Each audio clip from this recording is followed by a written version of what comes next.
Alors, c'est avec grand plaisir que je m'adresse à vous aujourd'hui via la vidéo. C'est une première et on veut utiliser ce moteur de communication pour vous informer des travaux qui ont cours au sein de l'Ordre. Je comprends que vous êtes de plus en plus sollicité par votre travail. Votre temps est précieux et les opportunités que nous avons de nous croiser sont de plus en plus rares. C'est pourquoi on a eu l'idée de cette capsule vidéo. Sachez que vous pouvez nous revenir en tout temps si vous désirez des compléments d'information sur les différents sujets que nous traiterons aujourd'hui. Le 29 septembre dernier, nous avons innové avec la Soirée de l'Ordre qui a remplacé notre traditionnel congrès. C'est donc une centaine de personnes qui ont participé à cette activité gratuite qui a débuté par un débat très intéressant. Le sujet, est-ce que la foresterie au Québec a besoin du système professionnel? La question était pertinente dans le contexte sociétal actuel où tout type de gouvernance, voire d'encadrement, est remis en question.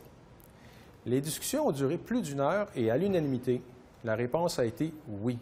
Les ingénieurs forestiers considèrent qu'un encadrement qui assure un professionnalisme est essentiel dans un contexte où de plus en plus d'intervenants participent à la gestion du milieu forestier.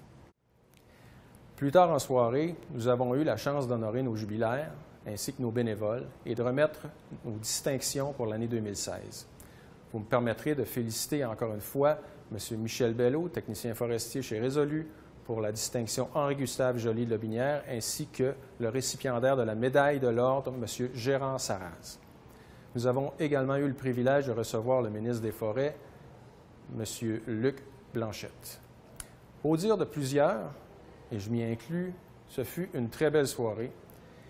Je vous donne donc rendez-vous l'an prochain et je souhaite vivement que l'on puisse doubler la participation des ingénieurs forestiers à cette soirée qui, je le rappelle, est gratuite. Dans un tout autre registre, je vous informe que le conseil d'administration a adopté son plan stratégique pour la période 2016-2019. Il porte sur 3 axes de la mission de l'Ordre, la pratique professionnelle, le rôle social envers le patrimoine forestier et la gouvernance. C'est un plan ambitieux mais nécessaire. Je vous assure que le conseil d'administration, la direction et les employés du siège social ne ménageront pas les efforts pour le mettre en œuvre et je compte également sur votre support et votre implication dans les affaires de l'Ordre pour y parvenir. Question d'implication de votre part. Je veux vous parler d'un sujet important. Le ministère des Forêts a récemment publié un arrêté ministériel sur la redéfinition de la limite nordique. Puis il a également annoncé les grandes lignes d'un plan d'action pour l'aménagement de l'habitat du caribou forestier. Si vous avez des commentaires à nous faire à ce sujet, n'hésitez pas à nous les transmettre. Ils nous guideront dans nos interventions. Par ailleurs, nous avons récemment publié dans 2 revues s'adressant à des producteurs forestiers un avis sur la démarche professionnelle dans le cadre du règlement sur le remboursement des taxes foncières des producteurs forestiers reconnus. Si ce n'est déjà fait, je vous invite à prendre connaissance de l'avis émis à votre intention. Vous pouvez le trouver sur le fil en aiguille dans la section « Avis aux membres ».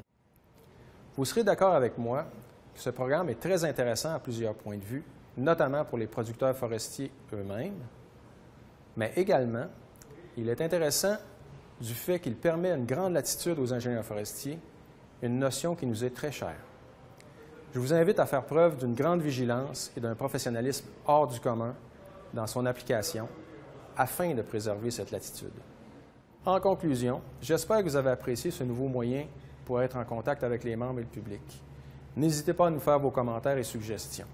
Et en terminant, je désire vous souhaiter de très joyeuses fêtes. Donc, je vous dis à bientôt.